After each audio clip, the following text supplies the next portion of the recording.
பெண் என்ற காரணத்தாலேயே பல வாய்ப்புகள் மறுக்கப்படுது. அது என்ன காரணம்? அதை எப்படி மாத்துறது?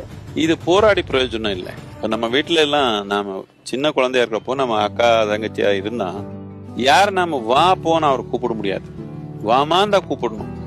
அந்த ஒரு மரியாதையை வச்சிருந்தா அவளுக்கு என்ன நன்மையோ அதை செய்யறது தானாவே வரும். இது சொல்லிக் கொடுக்க தேவையில்லை.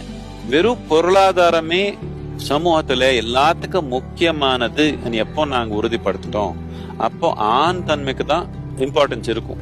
உலகத்துல அன்புக்கு அழகுக்கு பலவிதமான தன்மைக்கு நாம ஒரு கலைக்கு எல்லாக்கு பொருளாதாரத்துக்கு கொடுத்த அளவுக்கே நம்ம மதிப்பு கொடுத்தா பெண் தன்மைன்றது உலகத்துல வளர்றதுக்கு வாய்ப்பு இருக்குது.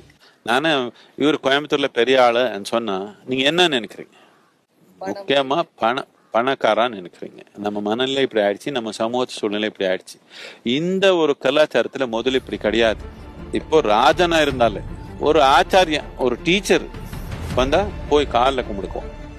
என்னதுக்குன்னா வித்யாபியாசம் கொடுக்கறவனு ராஜனுக்கு மேல பெருசு வச்சிருந்தாங்க.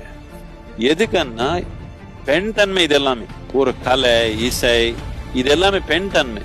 இந்த ஆண் பெண் தனித்தனியான ஸ்பீசிஸ் இல்ல, இது ஒரே ஸ்பீசிஸ் தான். இது இல்லாம அது இருக்க முடியாது, அது இல்லாம இது இருக்க முடியாது. இப்படி இருக்கிறப்போ இது ரெண்டு எதிர்முறையான தன்மை கிடையாது.